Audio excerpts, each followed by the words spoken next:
Hello, we're excited to show you our native speech capabilities. Where you can direct a voice, create realistic dialogue, and so much more.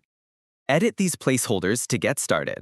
আজ পবিত্র অপরা একাদশী পরমেশ্বর ভগবানের প্রীতি বিধানার্থে কৃপাপূর্বক একাদশী ব্রত পালন করুন। অপরা একাদশীর মাহাত্ম্য। মহারাজ যুধিষ্ঠির শ্রীকৃষ্ণকে বললেন, হে কৃষ্ণ, জ্যৈষ্ঠ মাসের কৃষ্ণপক্ষিয়া একাদশীর নাম কি এবং তার মাহাত্ম্যই বা কি? আমি শ্রবণ করতে ইচ্ছুক, আপনি অনুগ্রহ করে তা বর্ণনা করুন। শ্রীকৃষ্ণ বললেন, হে মহারাজ, মানুষের মঙ্গলের জন্য আপনি খুব ভালো প্রশ্ন করেছেন। বহু পুণ্য প্রদানকারী, মহাপাপ বিনাশকারী ও পুত্রদানকারী এই একাদশী অপরা নামে খ্যাত। ব্রহ্মাণ্ড পুরাণে এই ব্রত মাহাত্ম্য বর্ণনা করা হয়েছে। এই ব্রত পালনকারী ব্যক্তি জগতে প্রসিদ্ধি লাভ করে।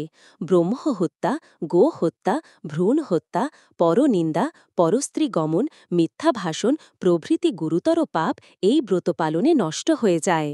যারা মিথ্যা সাক্ষ্যদান করে, ওজন বিষয়ে ছলনা করে, শাস্ত্রের মিথ্যা ব্যাখ্যা প্রদান করে, জ্যোতিষের মিথ্যা গণনা ও মিথ্যা চিকিৎসায় রত থাকে, তারা সকলেই নরক যাতনা ভোগ করে। এ সমস্ত ব্যক্তিরাও যদি এই ব্রত পালন করে তবে তারা সমস্ত পাপ থেকে মুক্ত হয়।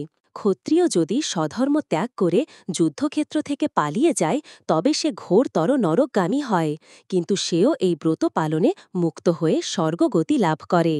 মকর রাশিতে সূর্য অবস্থানকালে মাঘ মাসে প্রয়াগ স্নানে যে ফল লাভ হয়, শিবরাত্রিতে কাশীধামে উপবাস করলে যে পুণ্য হয়, গয়াধামে বিষ্ণুপাদপদ্মে পিণ্ডদানে যে ফল পাওয়া যায়, সিংহ রাশিতে বৃহস্পতির অবস্থানে গৌতম নদীতে স্নানে, কুম্ভে কেদারনাথ দর্শনে, বদ্রিকাশ্রম যাত্রায় ও বদ্রীনারায়ণ সেবায়, সূর্যগ্রহণে, কুরুক্ষেত্রে স্নানে, হাতি ঘোড়া স্বর্ণদানে এবং দক্ষিণাশয় যজ্ঞ সম্পাদনে যে ফল লাভ হয়, এই ব্রত পালন করলে অনায়াসে সেই ফল লাভ হয়ে থাকে।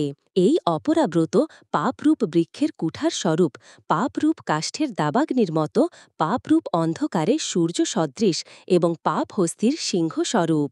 এই ব্রত পালন না করে যে ব্যক্তি জীবন ধারণ করে, জলে বুদবুদের মতো তাদের জন্ম মৃত্যুই কেবল সার হয়। অপরা একাদশীতে উপবাস করে বিষ্ণু পূজা করলে সর্বপাপ মুক্ত হয়ে বিষ্ণুলোকে গতি হয়। এই ব্রতকথা পাঠ ও শ্রবণ করলে সহস্র গোদানের ফল লাভ হয়।